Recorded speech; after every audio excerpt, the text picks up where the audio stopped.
Hello everyone, welcome to ZBC classes. मेरा नाम आदित्य शर्मा है। मैं आपको बीएससी नर्सिंग फर्स्ट सेमेस्टर के एनाफीजियो सब्जेक्ट, साथ में सोशियोलॉजी और साइकोलॉजी सब्जेक्ट भी पढ़ाता हूँ। हमारा अभी एनाफीजियो सब्जेक्ट के अंदर सेंसरी ऑर्गन्स चैप्टर इवनिंग में चल रहा है। उसका आज लास्ट लेक्चर है, उसका सेंसरी ऑर्गन्स का।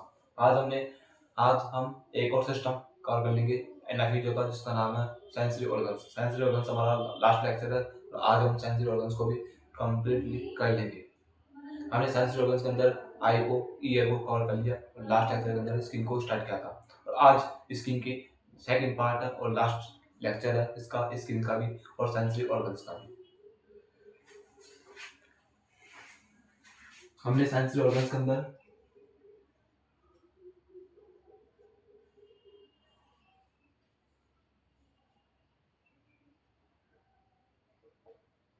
सेंसरी ऑर्गन्स हमारा टोटल ह्यूमन बॉडी के अंदर टोटल 5 सेंसरी ऑर्गन्स प्रेजेंट होते हैं। कौन कितने? 5। कौन कौन से होते हैं?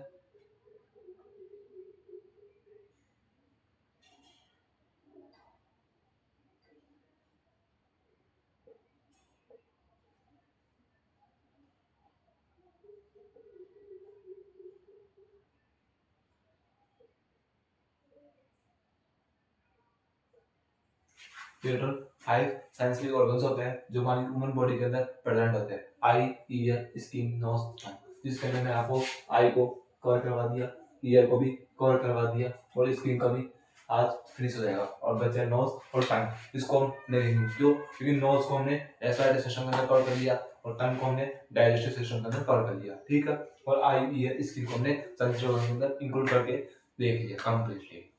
आज देखने वाले स्किन के बारे में। हमने लास्ट लेक्चर के अंदर स्किन का बेसिक इंट्रो लिया था कि स्किन क्या होती है। स्किन हमारा सेंसरी ऑर्गन होता है। मैंने बोला कि स्किन हमारा सेंसरी ऑर्गन होता है। तो आपने बोला कि सर स्किन को सेंसरी ऑर्गन के अंदर इंक्लूड क्यों किया? सर आपने स्किन को सेंसरी ऑर्गन्स के अंदर इंक्लूड क्यों किया? फिर मैंने बताया कि स्किन को सेंसरी ऑर्गन्स के अंदर हमने इंक्लूड किया क्योंकि स्किन हमारी टच में, पेन में और प्रेशर में देखने में काम आती है। जब आप किसी डॉक्टर के पास जाते हो, डॉक्टर को बोलते हो कि डॉक्टर साहब मुझे बुखार है, मुझे फीवर है कल रात से। डॉक्टर क्या करता है? आपकी स्किन को टच करके देखता है। आपने आपकी स्किन को टच या डॉक्टर आपके सिर को टच करके देखता है। सिर को टच नहीं करता, वो आपकी स्किन को टच करता है। यहाँ पर आपकी स्किन को टच करता है, यहाँ पर अपने आपकी स्किन को टच करके देखता है। तो स्किन क्या काम आई? टच करने में। किसके लिए? क्या आपके फीवर है या फिर नहीं है, डॉक्टर यूज करता है। ठीक है। उसी तरह पेन में आपको किसी चीज का दर्द हो, जिसे सुई सुई होती है, आपको किसी ने पीछे से या फिर जानबूझकर किसी ने आपके सुई चुभा दी, आपकी स्किन के ऊपर सुई लगा दी, तो आपको महसूस हो जाएगा कि आपको किसी ने दर्द हुआ है। और दर्द जो महसूस होता है, पेन होता है, उसके लिए कौन रेस्पॉन्सिबल? उसके लिए स्किन रेस्पॉन्सिबल होती है। उसके बाद प्रेशर। प्रेशर भी इम्पोर्टेंट है। जो जैसे कि आपको भी किसी ने बस के अंदर ट्रेवल किया हो या फिर कभी सरकारी बसों में कभी ट्रेवल किया हो आपने, तो आपने देखा होगा कि वहां पर कितना प्रेशर लगता है। ऊपर नीचे, दाएं बाएं, सब तरह से प्रेशर लगता है। इधर देखे उधर देखे, सब आगे पीछे सब होते हैं। तो सबकी क्या लगता है? हमारे ऊपर प्रेशर लगता है। उसके लिए कौन रेस्पॉन्सिबल? हमारा स्किन। इस प्रेशर को कौन हमें डिटेक्ट करता है? कौन बताता है कि हमारी बॉडी के ऊपर प्रेशर लग रहा है? स्किन। टच के लिए कौन रेस्पॉन्सिबल है? स्किन है। पेन के लिए कौन रेस्पॉन्सिबल है? स्किन है। तो स्किन क्या हुआ है? सेंसरी ऑर्गन है। सेंसरी ऑर्गन क्या होता है? जो हमारे माइंड को यह बताया कि ये काम होने वाला है या फिर करने वाला है। जैसे कि आई आई को स्किन के आई को हमने सेंसरी ऑर्गन्स के अंदर इंक्लूड किया। क्यों किया? क्योंकि आई हमारा तो साइट ऑफ विजन में काम आता है, देखने में काम आता है। ईयर को क्यों किया? क्योंकि ईयर हमारा हियरिंग सुनने में काम आता है। इसलिए हमने ईयर को सेंसरी ऑर्गन्स के अंदर इंक्लूड किया। आई को हमने सेंसरी ऑर्गन के इंक्लूड किया। स्किन को भी हमने सेंसरी ऑर्गन के अंदर इंक्लूड किया। हमने स्किन के लास्ट लेक्चर के अंदर स्किन बताया था। मैंने आपको स्किन का लास्ट लेक्चर लिया था, उसके अंदर स्किन का बेसिक इंट्रो दिया था, स्किन क्या थी। ठीक है। उसके बाद मैंने आपको बताया था स्किन की 2 लेयर्स। स्किन की 2 टाइप्स की लेयर होती है। कौन कौन सी होती है? एक एपिडर्मिस लेयर होती है और एक होती है डर्मिस लेयर। एपिडर्मिस लेयर होती है वो आउटर मोस्ट लेयर होती है, डर्मिस लेयर होती है वो मिडल मोस्ट लेयर होती है। आउटर मोस्ट लेयर कौन सी है? हमारी epidermis. Epidermis outer most layer होती है और एवेस्कुलर होती है। इसके अंदर blood supply, blood vessels absent होती है, प्रेजेंट नहीं होती है। और फिर क्या बोला कि जो हमारी एपिडर्मिस लेयर थी उसके भी 5 लेयर्स थी। कौन कौन सी? Stratum corneum, stratum lucidum, stratum granulosum, stratum spinosum, stratum basale. Total 5 layers थी किसकी, हमारी एपिडर्मिस लेयर की, जिसको हमने देखा था किसके अंदर, लास्ट लेक्चर के अंदर मैंने आपको बताया था। यदि आपने लास्ट लेक्चर नहीं लिया तो जाइए उसको पहले देख के आइए, ये काफी इंपॉर्टेंट है, स्किन सेंसिटिव होता है। और आज देखने वाले हम स्किन की नेक्स्ट लेयर जिसका नाम है डर्मिस लेयर। डर्मिस लेयर को आज से स्टार्ट करेंगे और उसके बारे में समझेंगे।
हमारी स्किन की फर्स्ट लेयर का नाम था एपिडर्मिस लेयर, जिसको हमने लास्ट लेक्चर के अंदर देख लिया था।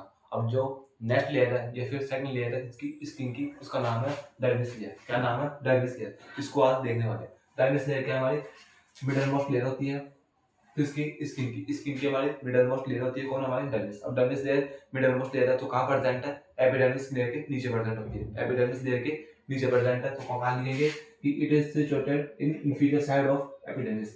एपिडर्मिस के इंफीरियर साइड में प्रेजेंट होती है कौन, हमारी डर्मिस लेयर। ठीक है, इसके अंदर blood capillaries, nerves, lymph vessels present होती है। हमारी डर्मिस लेयर है उसके अंदर ब्लड कैपिलरीज, नर्व्स और लिम्फ वेसल्स प्रेजेंट होती है।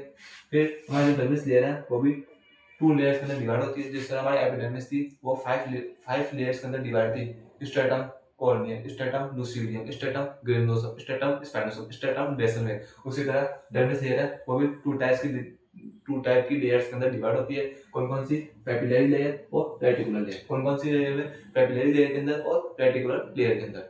अब पेपिलरी लेयर होती है वो क्या होती है और रेटिकुलर लेयर होती है वो क्या होती है वो समझना है हमें। ठीक है, पेपिलरी लेयर और रेटिकुलर लेयर, इसको नोट्स के अंदर मेंशन करो।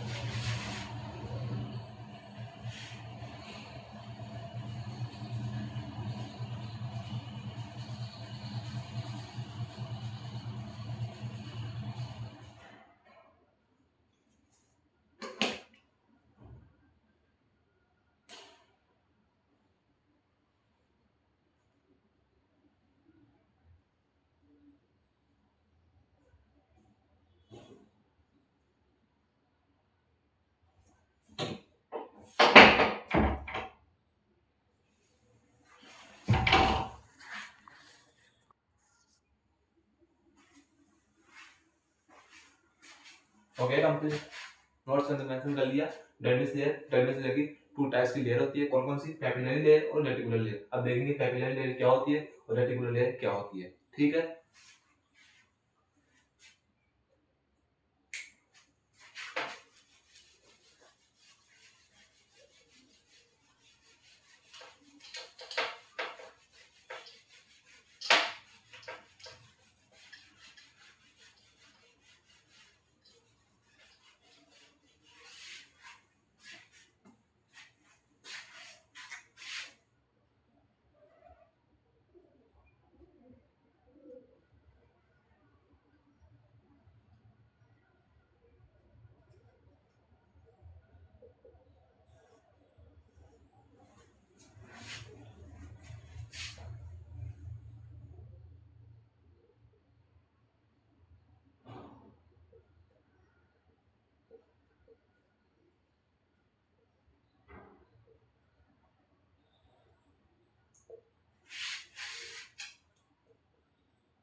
ये हमारी डर्मिस लेयर है, उसकी फर्स्ट लेयर है जिसका नाम है पैपिलरी लेयर। पैपिलरी लेयर होती है वो क्या होती है, it is situated just below the two the epidermis layer. हमारी जो पैपिलरी लेयर होती है वो कहाँ पर प्रेजेंट होती है, एपिडर्मिस लेयर के जस्ट नीचे। एपिडर्मिस लेयर के जस्ट नीचे कौन प्रेजेंट है, हमारी पैपिलरी लेयर।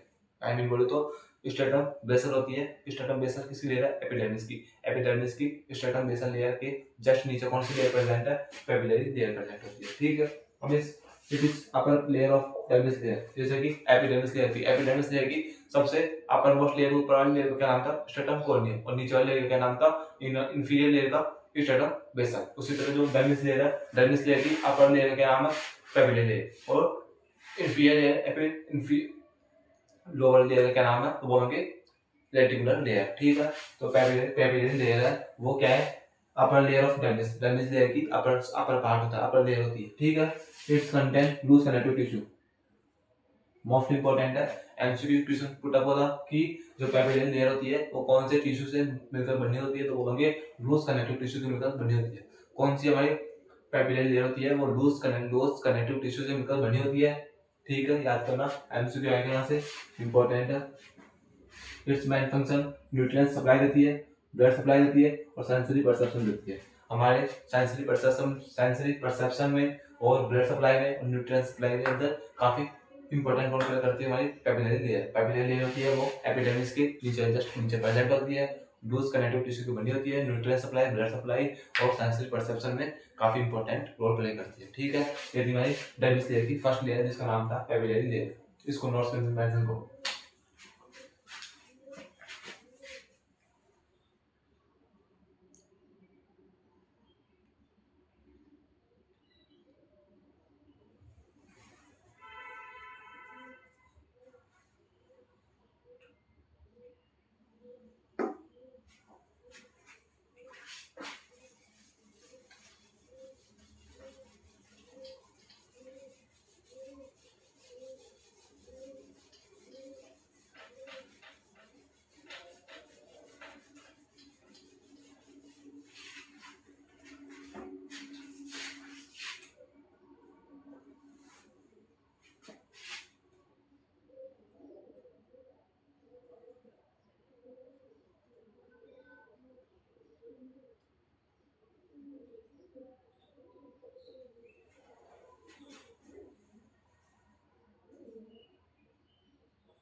नेक्स्ट लेयर का नाम है रेटिकुलर लेयर। क्या नाम है? Reticular layer. अभी रेटिकुलर लेयर है उसके बारे में समझेंगे, ठीक है। ये क्या है? हमारी डर्मिस लेयर की नेक्स्ट लेयर होती है। फर्स्ट लेयर का नाम था पेपिलरी लेयर और सेकंड लेयर का नाम है रेटिकुलर लेयर। अब रेटिकुलर लेयर क्या होती है इसके बारे में देखेंगे। It is situated in just below in the papillary layer.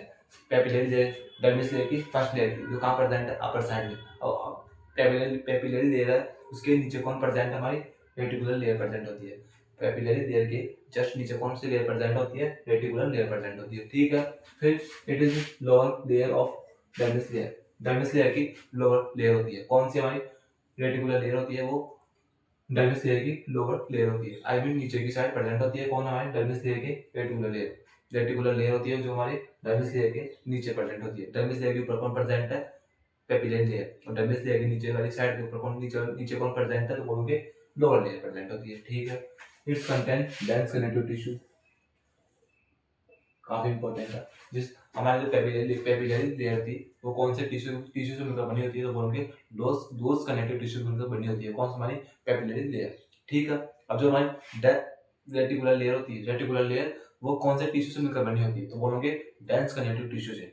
Dense connective tissue से मिलकर बनती है हमारी रेटिकुलर लेयर और लोस कनेक्टिव टिश्यू से मिलकर लोस कनेक्टिव टिश्यू से मिलकर बनती है हमारी कौन सी? पेपिलरी लेयर, ठीक है। याद रखिए क्लियर है। फिर it is made up collagen elastic fibre. हमारी जो रेटिकुलर लेयर थी वो कोलेजन इलास्टिक फाइबर से मिलकर बनी होती है। कौन कौन से फाइबर से मिलकर बनती है? कोलेजन फाइबर से और इलास्टिक फाइबर से। कोलेजन वर्ड की स्पेलिंग थोड़ी मिस्टेक है तो आप देख लेना अपने हिसाब से। रेटिकुलर लेयर थी वो कोलेजन फाइबर से, इलास्टिक फाइबर से मतलब बनती है हमारी, और जो डेंस कनेक्टिव टिश्यू बनती है, कौन सा टिश्यू बोलोगे, डेंस कनेक्टिव टिश्यू, और फाइबर कौन से, कोलेजन इलास्टिक फाइबर, ठीक है। और हमारी जो रेटिकुलर लेयर है वो स्ट्रैंड एंड इलास्टिसिटी प्रोवाइड करवाती है, स्ट्रैंड एंड इलास्टिसिटी प्रोवाइड करवाती है कौन, हमारी रेटिकुलर लेयर। रेटिकुलर लेयर हमारी dense connective tissue, dense dense layer है, उसकी टाइप है जो लोअर साइड में, इंफीरियर साइड में प्रेजेंट होती है, किसके, कैपिलरी लेयर के, ठीक है। फिर डेंस कनेक्टिव टिश्यू से मिलकर बनी होती है, और कोलेजन इलास्टिक फाइबर से मिलकर बनी होती है, ठीक है। और हमें स्ट्रैंड इलास्टिसिटी प्रोवाइड करवाती है कौन, हमारी रेटिकुलर लेयर या फिर dense layer, strand and elasticity provide करवाती है। ये थी हमारी स्किन की टू टाइप्स की लेयर, कौन कौन सी, एपिडर्मिस लेयर और डर्मिस लेयर। हमने एपिडर्मिस लेयर को भी देख लिया और डर्मिस लेयर को भी देख लिया, तो हमारा स्किन कवर हो चुका है। हमने स्किन को कवर कर लिया, जिसके अंदर हमने स्किन का इंट्रोडक्शन दे लिया और स्किन की लेयर्स के बारे में समझा। स्किन की टू टाइप्स की लेयर थी, एपिडर्मिस लेयर और डर्मिस लेयर। हमने एपिडर्मिस लेयर को देखा, एपिडर्मिस लेयर की 5 टाइप्स की लेयर थी, कौन कौन सी, stratum corneum, stratum lucidum, stratum granulosum, stratum spinosum, stratum basale. 5 type की लेयर्स थी, उसको हमने देख लिया। उसके बाद देखा डर्मिस लेयर। डर्मिस लेयर के अंदर 2 टाइप्स की लेयर थी, कौन कौन सी, पेपिलरी लेयर और रेटिकुलर लेयर। पेपिलरी लेयर को देख लिया और रेटिकुलर लेयर को भी देख लिया, तो हमारा जो स्किन है वो यहाँ तक फिनिश हो चुका है। अब नेक्स्ट टॉपिक है वो है स्किन के ऊपर एसेसरी ऑर्गन्स। स्किन के एसेसरी ऑर्गन्स जैसे कि हमारे हेयर्स, इनके बारे में समझना है, नेल्स, इनके बारे में समझना है, sweat glands, sebaceous gland. Total 4 हमारे एसेसरी ऑर्गन है स्किन के, कौन कौन से, हेयर्स, नेल्स, स्वेट ग्लैंड्स और सीबेसियस ग्लैंड। इनके बारे में आपको नाम याद करना है, हेयर फॉलिकल्स या फिर हेयर्स, नेल्स और सीबेसियस ग्लैंड और स्वेट ग्लैंड्स। टोटल 4 हमारे सेंसिटिव ऑर्गन्स होते हैं, और यहाँ तक हमारा स्किन कवर हो चुका है। हमने स्किन हमारा कवर हो चुका है, हमने आई को कवर कर लिया, ईयर को कवर कर लिया, स्किन को कवर कर लिया। हमारे 3 सेंसिटिव ऑर्गन थे बॉडी के अंदर, हमने कवर कर लिए। बचा नोज और टंग। नोज को और टंग को हमने लास्ट लेक्चर के अंदर, जैसे कि नोज को हमने देखा था रेस्पिरेटरी सिस्टम के अंदर, और टंग को देखा था हमने डाइजेस्टिव सिस्टम के अंदर, ठीक है। रेस्पिरेटरी सिस्टम और डाइजेस्टिव सिस्टम दोनों के अंदर हमने कवर कर लिया, किसको, नोज को भी और टंग को भी, ठीक है। और हमारा जो आई, ईयर और क्या बोलते हैं स्किन, इसको हमने देख लिया अलग से सेपरेट। तो हमारा जो साइंस ऑर्गन है वो भी चैप्टर फिनिश हो चुका है। आपको स्किन में कोई कंफ्यूजन, कोई परेशानी हो तो कमेंट बॉक्स में कमेंट करके बताना। और हमारा लेक्चर यहीं पर फिनिश हो चुका है। हमने स्किन को भी कवर कर लिया, और स्किन के एसेसरी ऑर्गन मैंने आपको बता दिए, हेयर्स, नेल्स और स्वेट ग्लैंड्स, सीबेसियस ग्लैंड। यहाँ से इतने क्वेश्चंस नहीं आते, ये बस आपको नाम याद करना है कि स्किन के एसेसरी ऑर्गन्स कौन कौन से होते हैं। एमसीक्यू के अंदर क्वेश्चन आ सकता है कि स्किन के एसेसरी ऑर्गन्स, तो बोलना है हेयर फॉलिकल्स, नेल्स और स्वेट ग्लैंड्स और सीबेसियस ग्लैंड। ये 4 टाइप के एसेसरी ऑर्गन होते हैं हमारे स्किन के, ठीक है। और यदि आपको लेक्चर समझ में आया हो तो चैनल को सब्सक्राइब करना, वीडियो को लाइक करना। मिलते हैं नेक्स्ट लेक्चर में, तब तक bye bye. Next new chapter के साथ, न्यू यूनिट के साथ, न्यू सिस्टम के साथ मिलेंगे नेक्स्ट लेक्चर के अंदर। तब तक बने रहना। यदि आपको समझ में आया तो चैनल को सब्सक्राइब करना मत भूलना। Bye bye.